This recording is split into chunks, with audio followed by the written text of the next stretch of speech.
ناظرین گرامی، السلام علیکم ورحمۃ اللہ وبرکاتہ۔ میں ہوں آپ کا میزبان انصار عزیز ندوی، اور آپ اس وقت سیدھی بات ٹی وی چینل کا خصوصی پروگرام ذکر میرے حبیب کا صلی اللہ علیہ وسلم دیکھ رہے ہیں۔ ناظرین گرامی، الحمدللہ ذکر میرے حبیب کا پروگرام کی 77ویں قسط ہے 77۔ ناظرین، گزشتہ ہفتے آپ نے مسجد نبوی کے حوالے سے دیکھا اور سنا تھا کہ کس طرح رسول اکرم صلی اللہ علیہ وسلم نے اپنی تعمیری کاموں کا آغاز فرمایا تھا۔ مسجد قباء کی پہلی مسجد کی تعمیر سے لے کر مدینے کی دوسری مسجد کی تعمیر تک کس طرح خود آپ صلی اللہ علیہ وسلم نے مدنی تعمیرات میں بڑھ چڑھ کر حصہ لیا تھا۔ پھر ہم نے مسجد نبوی کی پہلی تعمیر سے لے کر اس کی موجودہ سبز گنبد والی عمارت کی مکمل تاریخ بھی آپ کی خدمت میں پیش کر دی تھی۔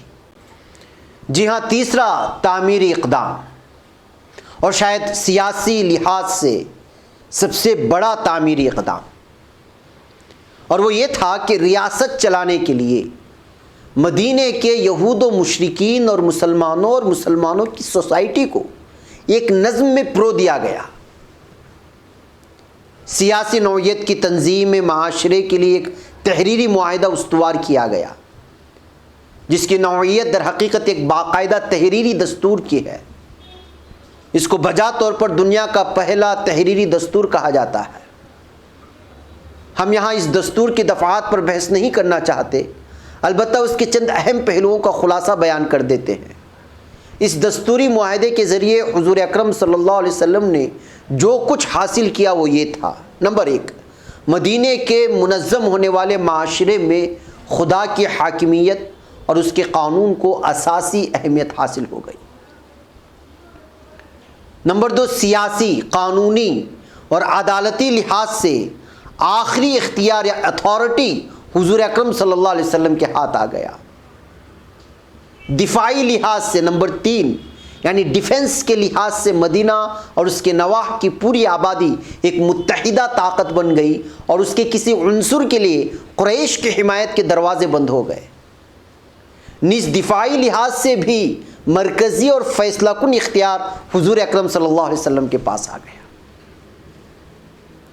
اس دستوری معاہدے سے باضابطہ طور پر اسلامی ریاست اور اسلامی نظام حیات کی تاسیس ہو گئی، یعنی کہ بنیاد پڑ گئی۔ ناظرین، جو طاقت کوئی نصب العین لے کر اٹھتی ہے وہ ہمیشہ ہی سے سب سے پہلے ان امور کی فکر کرتی ہے۔ عرب کی اس مسلمان جماعت کی بے سر و سامانی کو دیکھیے، اور مدینے کے اجنبی ماحول میں آ کر چند اجڑے پچھڑے افراد کا عالم ابتلا دیکھیے، اور پھر ملاحظہ فرمائیے کہ کیسے اولین اسلامی ریاست کی فوراً تأسیس کی جاتی ہے اور کیسے چند مہینوں میں دستور بن کر کے نافذ ہو جاتا ہے۔ نسلی اور مذہبی لحاظ سے گوناگوں متضاد عناصر کو اتنا جلد ایک دستور پر متحد کر دکھانا تاریخ کا ایک حیرت انگیز واقعہ ہے۔ اس زمانے کے حالات کی پیچیدگیوں کو سامنے رکھیں تو پھر اندازہ ہوتا ہے کہ یہ کارنامہ کتنے بڑے پیمانے کا کارنامہ تھا، اور اس کے پس منظر میں ایک لامثال سیاسی بصیرت اور گفت و شنید کی مہارت کام کرتی ملتی ہے۔ یہ دستوری دستاویز بھی اور دوسرے معاہدات و معاملات اور جنگی منصوبے بھی ہمیں آگاہ کرتے ہیں کہ آپ صلی اللہ علیہ وسلم صرف ایک صوفی اور درویش نہ تھے، بلکہ اجتماعی معاملات کو سنبھالنے اور سنوارنے کے لیے ماہرانہ حکمت سے آراستہ تھے، اور ان ذمہ داریوں کو ادا کرنے کی پوری صلاحیتیں رکھتے تھے۔ مدینے کا معاشرہ ایک بڑا مسئلہ سینکڑوں مہاجرین کی بحالی کا مسئلہ تھا۔ گھر بار چھوڑ چھاڑ کر مسلسل لوگ چلے آ رہے تھے، اور چند ہزار کی آبادی رکھنے والی متوسط سی بستی کو انہیں اپنے اندر جذب کرنا تھا۔ واقعہ یہ ہے کہ اس مسئلے کو جو تاریخ میں جب بھی پیدا ہوتا ہے پریشان کن بن جایا کرتا ہے۔ مدینے کے معاشرے اور اس کے رہنمائے ریاست صلی اللہ علیہ وسلم نے جس کمال حکمت سے حل کیا، اور اس کی دوسری مثال دنیا میں کہیں نہیں ملتی۔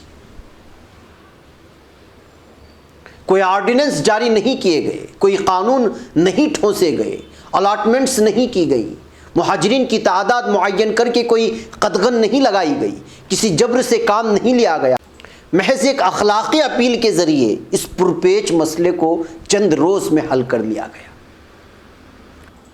سرور عالم صلی اللہ علیہ وسلم نے عقیدے اور نظریے اور مقصد کی صحیح معنوں میں ایک نئی برادری پیدا کر کے دکھائی، اور ایک انصاری کے ساتھ ایک مہاجر کا برادرانہ رشتہ قائم کر دیا۔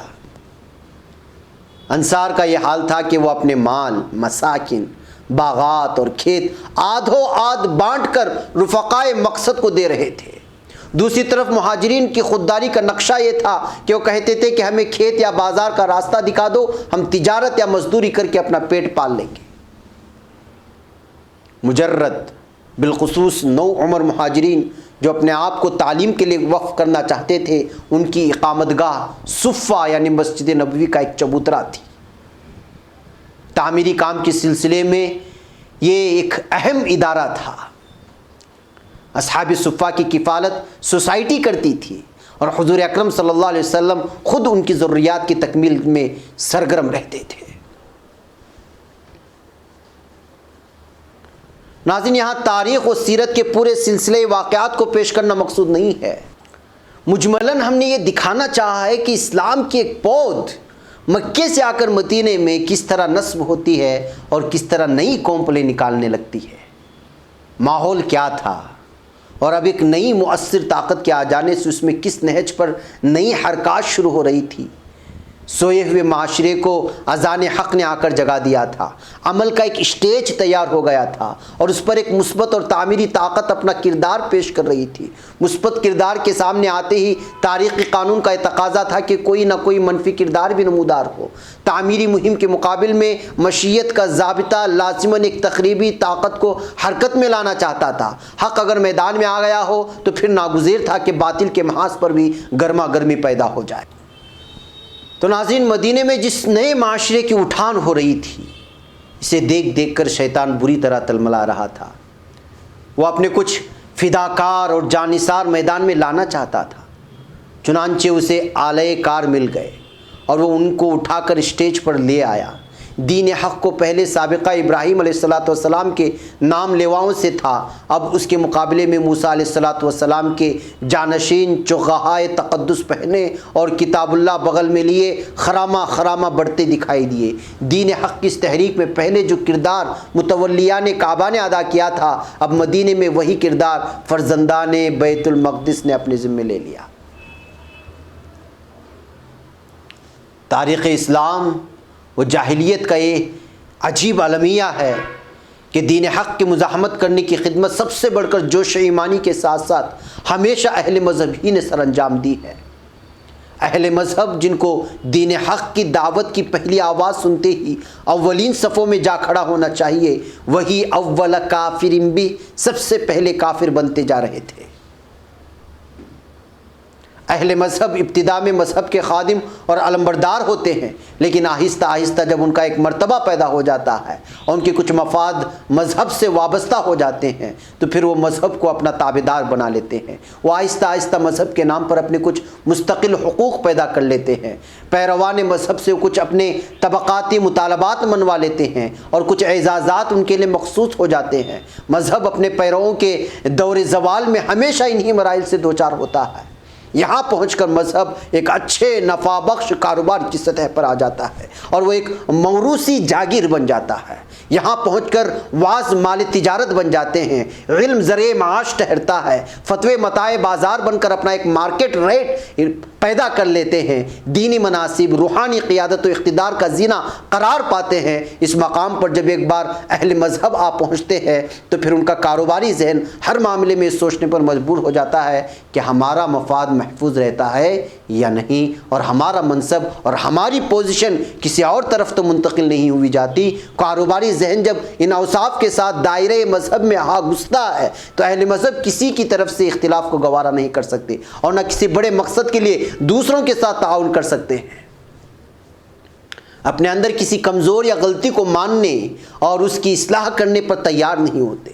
قیادت و اثر کی کرسی چھوڑ کر کسی دوسرے کی دعوت پر ادائے فرض نہیں کر سکتے۔ ٹھیک یہی مقام تھا جس کی آخری سرحد پر یہود آ پہنچے تھے۔ وہ ہرگز نہیں مان سکتے تھے کہ حق ان کے گروہی دائرے کے باہر بھی پایا جا سکتا ہے۔ وہ نہیں مان سکتے تھے کہ رہنمائی کا منصب کسی دوسرے کو بھی مل سکتا ہے جیسا کہ آپ صلی اللہ علیہ وسلم کو ملا۔ مخالفت قریش مکہ نے بھی کی اور مخالفت یہود نے بھی کی، اور دونوں میں سے کسی نے کوئی کسر اٹھا نہیں رکھی، مگر دونوں کی مخالفانہ کردار میں بڑا بھاری فرق ہے۔ جب ہم تجزیہ اور موازنہ کر کے دیکھتے ہیں تو اولین حقیقت یہ سامنے آتی ہے کہ قریش مکہ کی مخالفت میں اصل کار فرما روح، جذبہ استکبار کی تھی، تکبر، لیکن یہود پر حسد کا جذبہ چھایا ہوا تھا۔ وہاں احساس برتری کی بیماری تھی اور یہاں احساس کہتری کا روگ تھا۔ اس لیے وہاں کھلم کھلا انکار اور تصادم تھا، اور یہاں مکاری اور عیاری کا مزاج مخالفانہ سرگرمیوں میں نمایاں تھا۔ وہاں بہادرانہ جسارت تھی اور یہاں بزدلانہ شرارت۔